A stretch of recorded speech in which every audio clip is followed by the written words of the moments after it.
વિદ્યાર્થી મિત્રો, chapter number 11 biotechnology અને તેના સિદ્ધાંતો અને પ્રક્રિયા.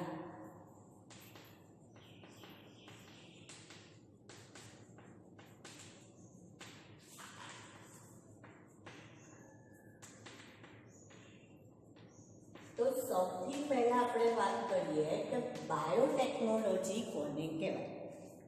તો આપણે જે પણ સૂક્ષ્મ જીવ અથવા તો અન્ય જે પણ વનસ્પતિ પ્રાણીઓ છે એની જે પેદાશો છે અથવા એની નિપજો છે એનો ઉપયોગ મનુષ્ય માટે જ્યારે કરીએ આપણે, બરાબર, તો એને આપણે સજીવ એટલે આપણે કહીશું કે સજીવ અથવા તેમાંથી પ્રાપ્ત થતા જે પણ નિપજો, પ્રાપ્ત થતી નિપજોનો ઉપયોગ કોના માટે કરવાનો? મનુષ્ય માટે કરવામાં આવે તો એને આપણે બાયોટેકનોલોજી તરીકે ઓળખીએ છીએ. તો હવે તમે આગળના ચેપ્ટરમાં આપણે જોઈ ગયા હતા કે દૂધમાંથી દહીં બનાવવા માટે અથવા ચીઝ ઉત્પાદન માટે અથવા બ્રેડ બનાવવા માટે, એન્ટીબાયોટિક દવાઓ બનાવવા માટે, તો આ બધા માટે આપણે સૂક્ષ્મજીવોનો ઉપયોગ તો કરીએ જ છીએ, બરાબર. તો એ જે ઉપયોગ કર્યો સૂક્ષ્મજીવ અથવા તો એની જે નિપજો છે એનો ઉપયોગ કરીએ છીએ અને કોના માટે કરીએ છીએ? તો કે માનવજાત માટે જ્યારે કરતા હોઈએ તો એ પણ એક પ્રકારનું શું કહેવાય? તો કે બાયોટેકનોલોજી તરીકે એને ઓળખવામાં આવે છે.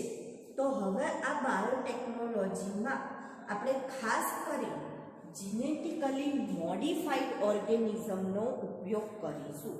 કેવા ઓર્ગેનિઝમનો ઉપયોગ કરીશું? તો કે GMO, genetically modified organism.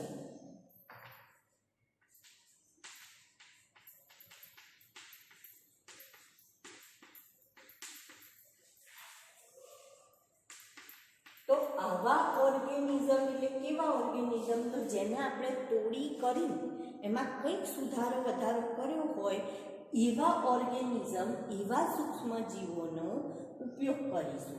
Modified કરી દીધું હોય. મોડિફાઈડ કરવું એ તમે વર્ડ બહુ સારી રીતના સમજતા હોવ છો. તો અહીંયા આપણે મોડિફાઈડનો મિનિંગ શું કરીએ છીએ? તો કે બે જે ઓર્ગેનિઝમ હોય, બે સૂક્ષ્મજીવ હોય, એને આપણે ઈચ્છિત લક્ષણોને ભેગા કરી એક નવો જીવ ઉત્પન્ન કરે. જેમ કે ટામેટાની અને બટેટાની વાત કરી હતી તો એમાંથી ટોમેટો બનાવ્યું. ટોમેટો પ્લસ પોટેટો, તો એમાંથી શું બનાવ્યું? ટોમેટોને પોટેટોને ભેગા કરી ટોમેટો બનાવ્યું, બરાબર. તો એ શું છે? તો કે એની અંદર જે ટામેટા હતા એ ટામેટાને અંદર બટેટાના કડકપણાના ગુણધર્મના જનીન નાખવામાં આવ્યા. તો એના કારણે હવે જે ટામેટા હતા એ કડક ટામેટા મળે. તો આને આપણે જીનેટિકલી મોડિફાઈડ કહીશું. એવી રીતના ધારો કે તમાકુનો છોડ હોય તો જ્યારે આપણે તમાકુ ખાસ કરીને ખેડા એ બાજુ વધારે થતું હોય તો ત્યાં શું થતું હતું? રાત્રે તમાકુના જે ખેતરો હતા તો એમાં જે સાધનો કે બધું હાઈવે પરથી જતું હોય ને કદાચ ખેતરોમાં ઘૂસી જાય, રસ્તો ના દેખાય, એના કારણે કે ગમે તે, તો પાકને નુકસાન થતું. તો આ લોકોએ શું કર્યું કે આવા પાકને બચાવવા માટે એની અંદર તમાકુના છોડમાં આજ્ઞા જે છે, આજ્ઞા કે જે પોતાનામાંથી પ્રકાશ ફેંકતા હોય છે, તો એવા પ્રકાશ ફેંકનારા જનીન લીધા અને એ તમાકુના છોડમાં દાખલ કર્યા. તો હવે જે તમાકુના પાંદડા હતા એ રાત્રે પણ ચમકતા હતા.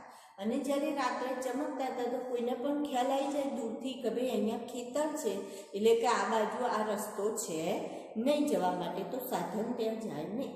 તો આવા જે સજીવો અને આપણે જેનેટિકલી કેવા કહીશું? મોડિફાઈડ કહીશું. એટલે તોડી મચડી જે એન્જિનિયરો કામ કરે છે એ જ કામ અહીંયા બાયોલોજીમાં કરવાનું છે, પણ આમાં જનીનોને તોડવા ફોડવાના છે અને તોડી ફોડીને બે જુદા જુદા જનીનોને ભેગા કરવાના છે. એટલે એને આપણે જીનેટિકલી મોડિફાઈડ ઓર્ગેનિઝમ તરીકે ઓળખીએ છીએ. તો ખાસ કરીને એવા ઓર્ગેનિઝમોનો બાયોટેકનોલોજીમાં ઉપયોગ કરવામાં આવે છે. હવે જો આપણે આના ઉદાહરણ જોઈએ તો પહેલું ઉદાહરણ, આવું જે બાયોટેકનોલોજીનો ઉપયોગ કરી ઉત્પન્ન કરેલા સજીવોના ઉદાહરણ જોઈએ તો એમાં પહેલું ઉદાહરણ આપણને જોવા મળે છે ઇન વિટ્રો ફલન દ્વારા IVF ઇન વિટ્રો ફલન દ્વારા જે ટેસ્ટ ટ્યુબ બેબી ઉત્પન્ન કરવામાં આવે છે તો એના IVF પદ્ધતિ આપણે કહીએ છીએ અને એના દ્વારા આપણે શું ઉત્પન્ન કરીશું તો કે ટેસ્ટ ટ્યુબ બેબી પ્રોડ્યુસ કરી શકાય છે. તો આની અંદર શુક્રકોષ અને અંડકોષનું ફલન બહાર કરાવવામાં આવે અને ત્યાર પછી માતાના ગર્ભમાં એને દાખલ કરવામાં આવે છે. કેટલીક વખતે શુક્રકોષો બીજાના પણ લેવામાં આવે છે, થીજાયેલું વીર્ય હોય એનો ઉપયોગ પણ કરી શકાય છે. તો આ એક પદ્ધતિ થઈ. બીજું કે છે નવા જનીનોનું સંશ્લેષણ, કંઈક નવા જનીન બનાવવા. વચ્ચે તમે જો ન્યૂઝપેપરમાં જોતા હોય તો મરચામાંથી નવા જનીન શોધી કાઢ્યા, કેટલા એવા જનીન શોધી કાઢ્યા કે જે કેન્સર સામે લડનારા જનીન શોધી કાઢ્યા. તો આવા નવા નવા જનીનોનું સંશ્લેષણ કરી શકાય.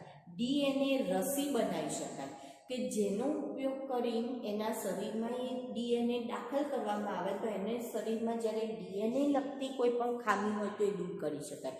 જનીનોનું રિપેરિંગ કામ કરી શકાય. કોઈને જનીની ખામી હોય તો એના શરીરમાં બહારથી જનીન દાખલ કરીને એટલે એને જનીન થેરાપી કહેવામાં આવે. તો જનીન થેરાપીનો ઉપયોગ પણ, જનીન થેરાપીનો અભ્યાસ પણ આપણે બાયોટેકનોલોજી અંતર્ગત કરીએ છીએ. તો ઇન શોર્ટ બાયોટેકનોલોજીના આ બધા આપણને ઉદાહરણ થયા. હવે જો એના સિદ્ધાંતની વાત કરીએ કે બાયોટેકનોલોજીના સિદ્ધાંત કયા, તો એમાં પહેલું આવશે સિદ્ધાંતમાં 2 સિદ્ધાંત એના લેવામાં આવે છે.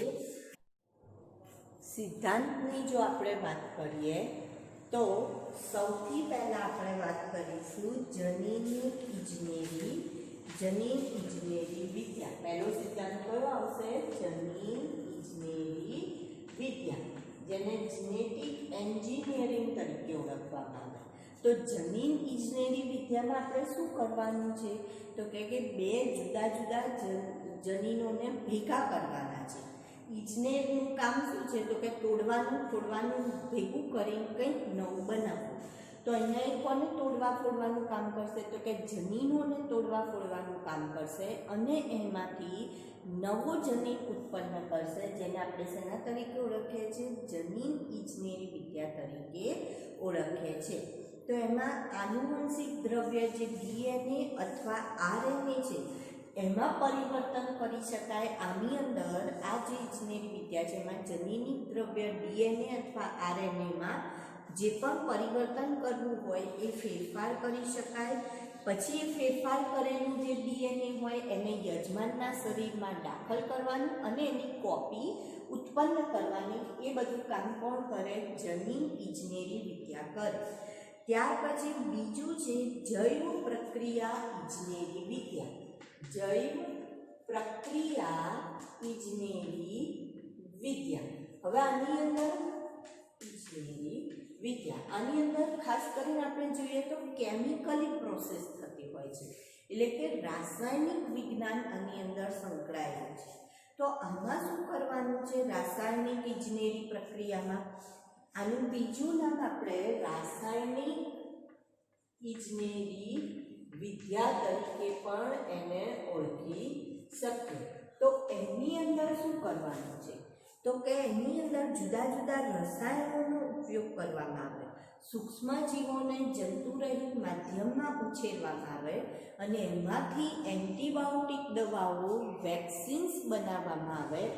એ કામ અહીંયા કરવામાં આવે છે. તો એને આપણે રાસાયણિક ઇજનેરી વિદ્યા અથવા જૈવ પ્રક્રિયા ઇજનેરી વિદ્યા. તો આમાં શું કર્યું? DNA અથવા RNAમાં પરિવર્તન કર્યું. જે જનીન દ્રવ્ય તરીકે DNA અથવા RNA હતું એમાં ફેરફાર કર્યો. એવો ફેરફાર કરેલું DNA યજમાનમાં દાખલ કરીને એની કોપી ઉત્પન્ન કરી. જ્યારે અહીંયા આપણે એન્ટીબાયોટિક સૂક્ષ્મજીવોનું સંખ્યામાં વધારો કર્યો અને ત્યાર પછી આપણે શું કરીએ છીએ? એન્ટીબાયોટિક દવા બનાવીએ છીએ અથવા રસીઓ બનાવીએ, ઉત્સેચકો બનાવી શકાય. આવું નિપજોનું નિર્માણ કરી શકાય. સાથે સાથે એવું કહે છે કે લિંગી પ્રજનન કરાવડાવી આપણે ભિન્નતાઓ પણ ઉત્પન્ન કરાવી શકીએ છીએ. લિંગી પ્રજનન કરાવીશું તો એમાં ભિન્નતાની શક્યતા રહેલી છે. તો લિંગી પ્રજનન દ્વારા ભિન્નતાઓનું પણ સર્જન કરી શકાય છે. અને જો અલિંગી પ્રજનન કરવામાં આવે તો આનુવંશિક માહિતી પેઢી દર પેઢી વારસામાં ઉતારી શકાય છે.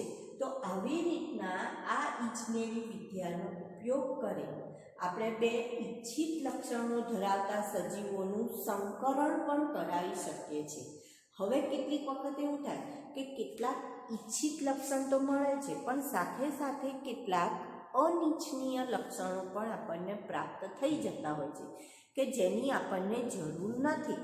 તો હવે આવા જે અનિચ્છનીય લક્ષણો છે, સંકરણ કરાય, સંકરણ કરાવવાથી ઇચ્છનીય લક્ષણ તો મળે પણ સાથે સાથે અનિચ્છનીય લક્ષણ પણ મળે છે. તો એને દૂર કરવા માટે બાયોટેકનોલોજીએ ક્લોનિંગ પદ્ધતિ શોધી કાઢી. કઈ પદ્ધતિ શોધી કાઢી? ક્લોનિંગ, કે જેમાં તમે માત્ર ઈચ્છિત લક્ષણો જ પ્રાપ્ત કરી શકો, અનિચ્છિત લક્ષણોને એમાં દૂર કરી શકાય છે. ક્લોનિંગ પદ્ધતિ દ્વારા આપણે ઈચ્છિત લક્ષણો મેળવી શકીએ. જો સંકરણમાં શું થતું હતું તો કે સંકરણમાં ઈચ્છિત અને અનિચ્છિત બંને લક્ષણો આપણને પ્રાપ્ત થતા હતા.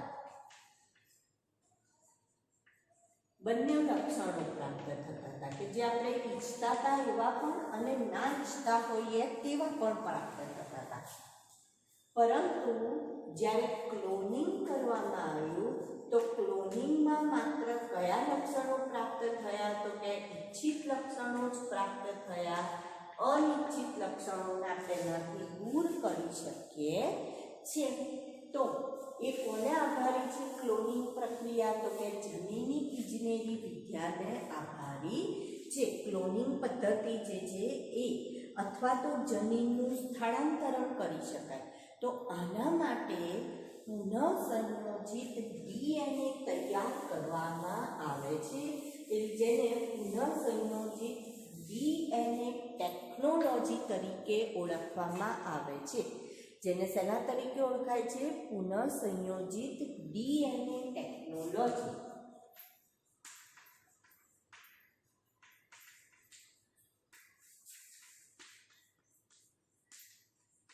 અથવા તો એને ઇંગ્લિશમાં રિકોમ્બિનન્ટ ડીએનએ ટેકનોલોજી તરીકે ઓળખાય, અથવા એને આરડીએનએ તરીકે પણ ઓળખાય છે. તો હવે આ આરડીએનએ શું છે? તો બે ઈચ્છિત લક્ષણ ધરાવતા સજીવોના ડીએનએને જ્યારે જોડવામાં આવે તો એને આરડીએનએ કહેવામાં આવે છે. શું કીધું આપણે? બે ઈચ્છિત લક્ષણ ધરાવતા સજીવોના ડીએનએને જોડવામાં આવે તો એને શેના તરીકે ઓળખાય છે? આરડીએનએ તરીકે ઓળખવામાં આવે છે. એટલે કે પુનઃસંયોજિત ડીએનએ અથવા રિકોમ્બિનન્ટ ડીએનએ તરીકે ઓળખવામાં આવે છે.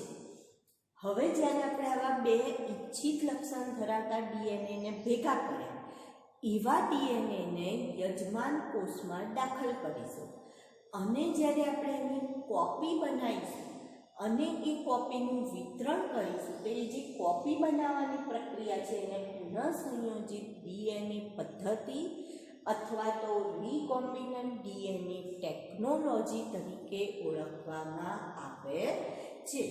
જેમાં આપણે શું કરીએ છીએ? બે ઈચ્છિત લક્ષણ ધરાવતા ડીએનએને, સજીવોના ડીએનએને ભેગા કરવામાં આવે છે, જોડવામાં આવે છે, જેને યજમાન કોષમાં દાખલ કરીશું અને એની શું મેળવીએ છીએ? નકલ પ્રાપ્ત કરીએ છીએ, જેને રિકોમ્બિનન્ટ ડીએનએ ટેકનોલોજી તરીકે ઓળખવામાં આવે છે. બરાબર? સારું. હવે આવું જે રિકોમ્બિનન્ટ ડીએનએ ટેકનોલોજી છે એનું નિર્માણ સાલ્મોનેલા ટાઇફિમુરિયમ નામના જે બેક્ટેરિયા છે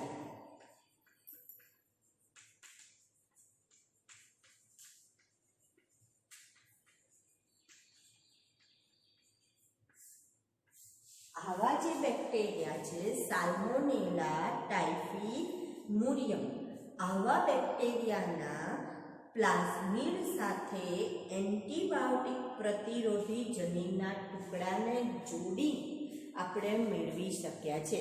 તો આ જે બેક્ટેરિયાનું ડીએનએ હોય એનું ડીએનએ આ રીતનું હોય, બરાબર.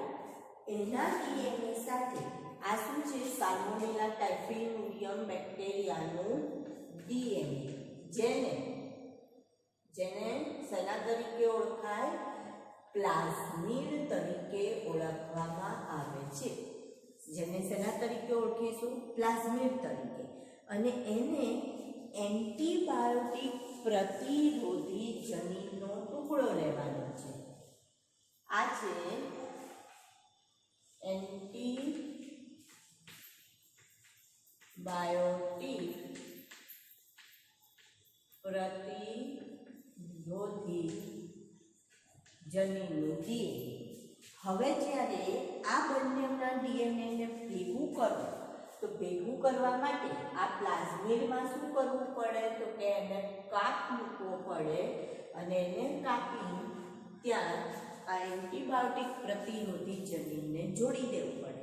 તો આવું જે ડીએનએ તૈયાર થયું એને રિકોમ્બિનન્ટ ડીએનએ તરીકે ઓળખવામાં આવે.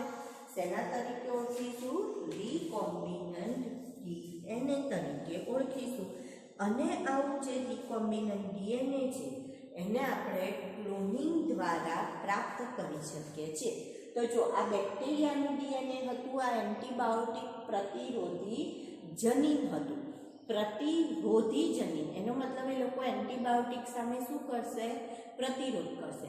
તો જો આવું હોય તો એનો મતલબ એ એન્ટીબાયોટિકનો અવરોધ કરી શકે નહીં અને એવી એન્ટીબાયોટિકની એના ઉપર અસર થશે નહીં. તો કોહેન અને બોયરે જે છે એમણે આવા જનીનનું અલગીકરણ કર્યું હતું, બરાબર. કોહેન અને બોયરે કર્યું હતું. હવે આપણે એમ કહું કે આ ડીએનએને અહીંથી કાપવો પડે તો કાપવા માટે કાતરની જરૂર પડે. કોઈ પણ વસ્તુ કાપવી હોય તો કાતરની જરૂર પડે. તો અહીંયા આણ્વિક કાતર તરીકે રિસ્ટ્રિક્શન ઉત્સેચકનો ઉપયોગ થાય. આણ્વિક કાતર તરીકે કોનો ઉપયોગ થાય છે? રિસ્ટ્રિક્શન ઉત્સેચકનો ઉપયોગ થાય છે, બરાબર.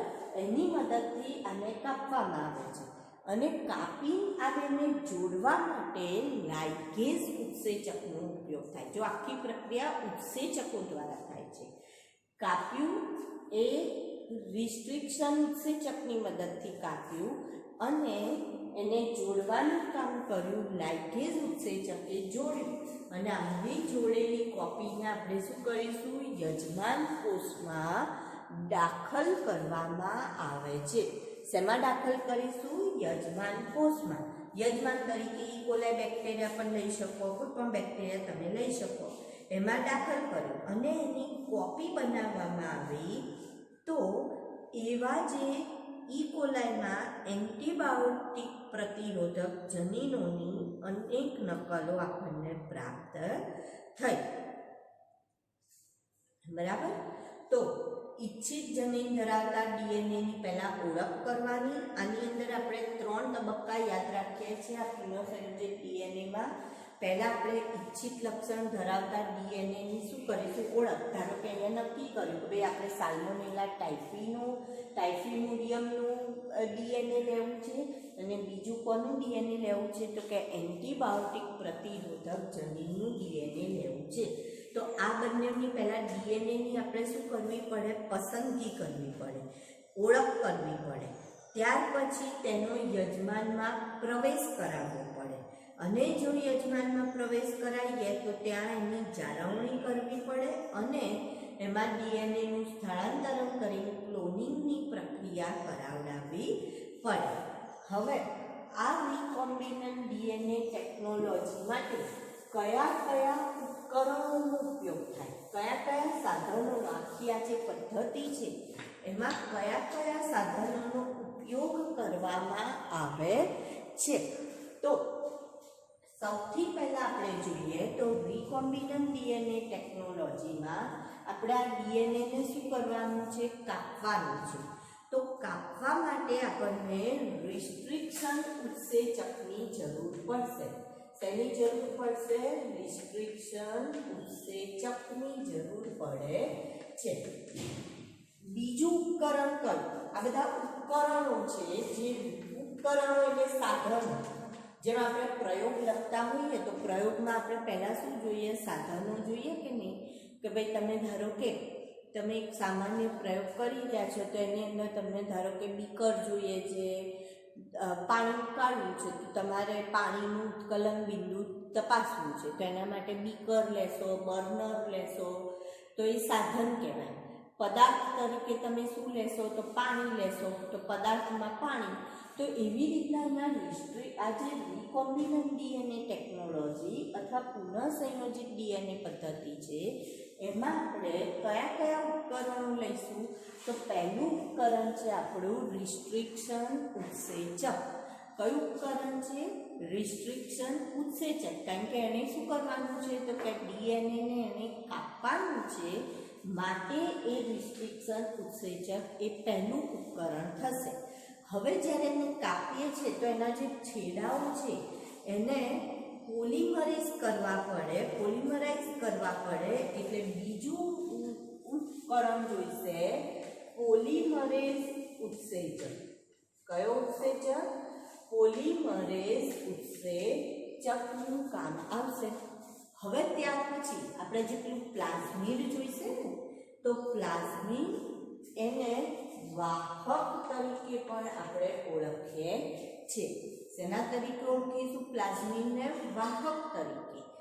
હવે એ વાહકની સાથે આને જોડી દીધું. જોડ્યા પછી એને શેમાં મૂકવાના છે આપણે? તો કે યજમાન કોષમાં મૂકવાના છે. તો આપણને કોની જરૂર પડશે? તો કે યજમાન સજીવની જરૂર પડશે. કોની જરૂર પડશે? યજમાન સજીવની જરૂર પડશે. તો રિસ્ટ્રિક્શન ઉત્સેચક, પછી પોલિમરેઝ એટલે શું કરવું? જ્યાં આપણે કાતરથી કાપ્યા પછી એને બીજા સાથે જોડવું પડે ને, તો જોડવા માટે ગુંદરની જરૂર પડે. કાતરથી કાપ્યું તો કાતર એટલે રિસ્ટ્રિક્શન ઉત્સેચક. જોડવા માટે ગુંદર જોઈએ તો ગુંદર એટલે પોલિમરેઝ ઉત્સેચક, જેમાં ઉદાહરણ છે લાઇગેસ નામનો ઉત્સેચક. કયો ઉદાહરણ છે?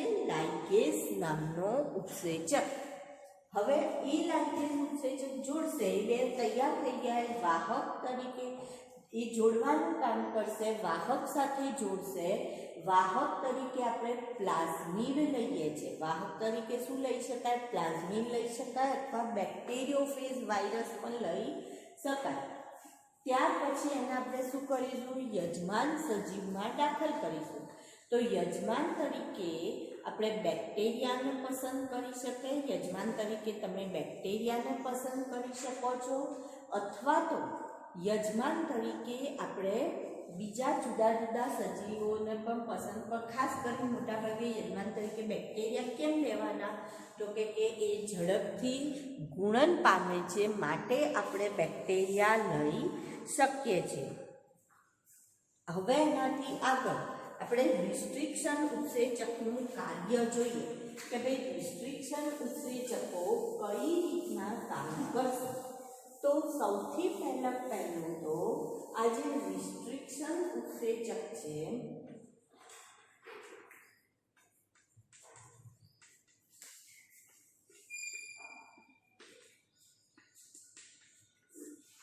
જેને આપણે આણ્વીય કાતર તરીકે પણ ઓળખીએ છીએ, એ કઈ રીતના મેળવેલા છે? તો કે 1963માં ઈ કોલાઈમાંથી બેક્ટેરિયોફેજની વૃદ્ધિનું નિયંત્રણ કરતા 2 ઉત્સેચકો મેળવેલા છે. બેક્ટેરિયોફેજની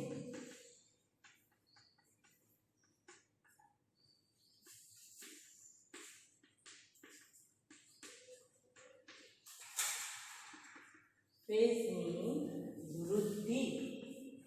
બેક્ટેરિયોફેજ શું છે? વાયરસ છે. તો આ બેક્ટેરિયોફેજની વૃદ્ધિનું નિયંત્રણ કરનારા નિયંત્રણ કરનારા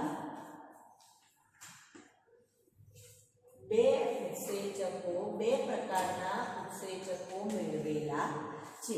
તો બેક્ટેરિયોફેજની વૃદ્ધિ, જ્યારે બેક્ટેરિયામાંથી બેક્ટેરિયોફેજ વાયરસની વૃદ્ધિનું નિયંત્રણ કરનારા બે ઉત્સેચકો મેળવ્યા, જે રિસ્ટ્રિક્શન ઉત્સેચકો છે। કયા ઉત્સેચકો છે? રિસ્ટ્રિક્શન ઉત્સેચકો, જેમાંનું એક છે જે ડીએનએમાં મિથાઇલ સમૂહ ઉમેરે છે। એક શું કરે છે? ડીએનએમાં મિથાઇલ સમૂહ ઉમેરવાનું કામ કરે, મિથાઇલ સમૂહ ઉમેરે છે। અને બીજો જે છે, બીજો શું કામ કરશે? તો કે કાપવાનું કામ કરશે। બીજો શું કામ કરશે? તો કાપવાનું કામ કરશે, કે જેને એટલે ડીએનએ ને કાપવાનું કામ કરે છે। ડીએનએ ને કાપે છે, તો આ જે કાપવાનું કામ કરે છે એને આપણે રિસ્ટ્રિક્શન ઉત્સેચક તરીકે ઓળખીએ છીએ। જે કાપે છે એને શેના તરીકે ઓળખીએ છીએ? આપણે રિસ્ટ્રિક્શન ઉત્સેચક તરીકે ઓળખીએ છીએ। તો હવે રિસ્ટ્રિક્શન ઉત્સેચકમાં પણ પાછા બે પ્રકાર છે, રિસ્ટ્રિક્શન એન્ડોન્યુક્લિયસ અને રિસ્ટ્રિક્શન ન્યુક્લિયસ પ્રકારના જે ઉત્સેચક છે એના પણ પાછા કેટલા પ્રકાર પડે છે? બે, એક્ઝોન્યુક્લિયસ અને એન્ડોન્યુક્લિયસ।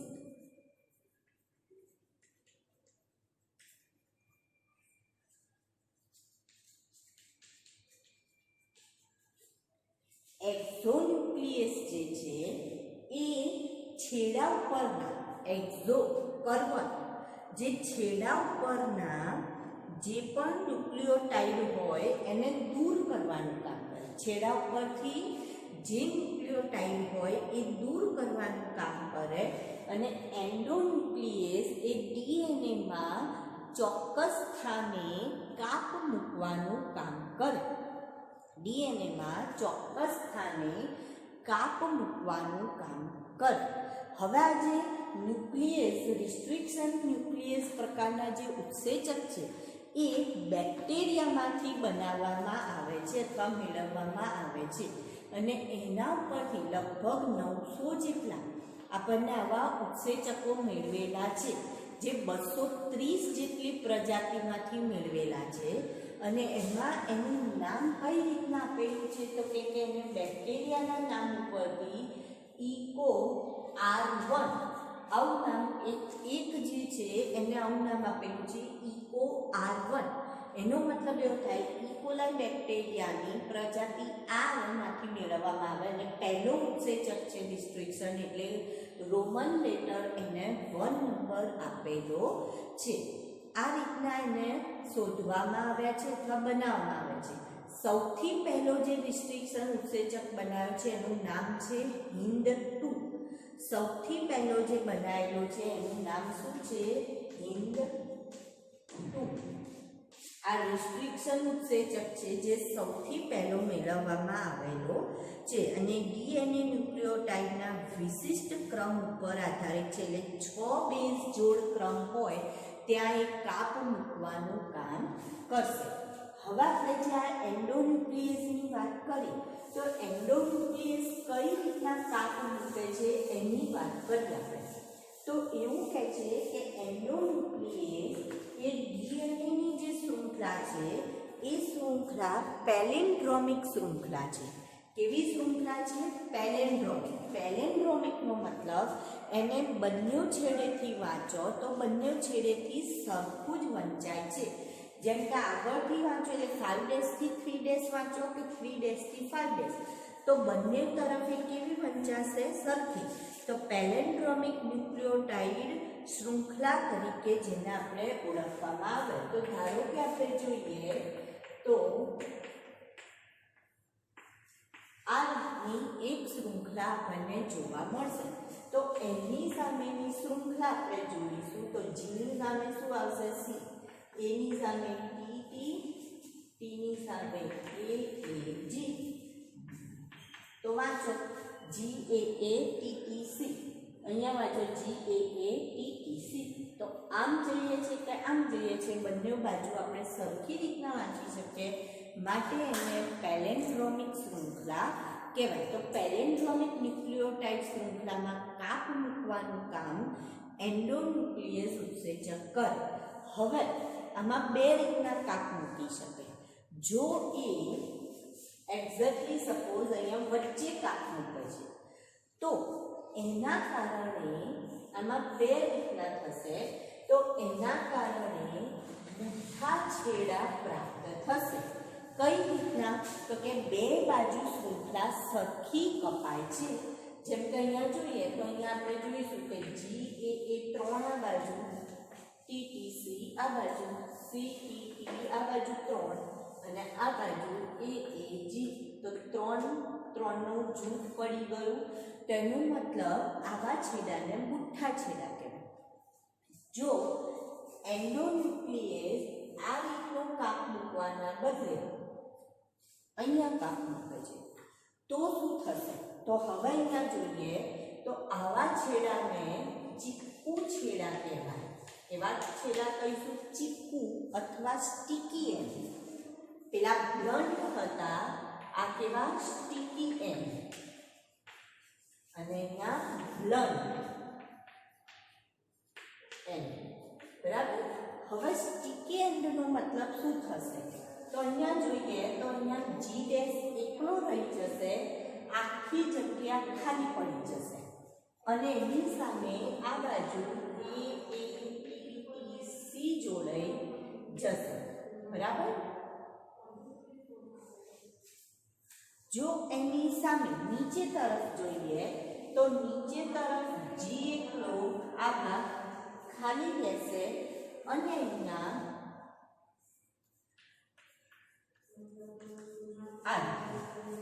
તો આવા જે એન્ડ બન્યા, અહીંયા આ ખાલી ભાગ આવે છે, અહીંયા આની સામે આ ખાલી ભાગ આવે. તો આવા જે છેડા બન્યા અને ચીપકુ છેડા અથવા સ્ટીકી એન્ડ કહેવાય. અને જ્યારે પણ આપણે રીકોમ્બિનન્ટ DNA ટેકનોલોજીમાં જ્યારે પણ આપણે બે ઇચ્છિત DNAને જોડવા હોય તો હંમેશા સ્ટીકી એન્ડ અથવા ચીપકુ છેડાવાળા જ આપણને DNA જોઈએ. તો જ આપણે એને કેમ થાય કે આ જે જગ્યા ખાલી પડી એ જગ્યા ઉપર તમે બીજું DNA જોડી શકો. જ્યારે અહીંયા તમે જો કોઈ જગ્યા ખાલી જ નથી, એટલે અહીંયા કોઈ જગ્યાએ તમે બીજા DNAને જોડી શકશો નહીં, નો વેકન્સી. જ્યારે અહીંયા શું છે? જગ્યા ખાલી છે, વેકન્સી છે, તો ત્યાં તમે બીજાને જોડી શકો છો. તો હંમેશા રીકોમ્બિનન્ટ DNA માટે કેવા છેડા જોઈએ? તો કે ચીપકુ છેડા અથવા સ્ટીકી એન્ડ જોઈએ.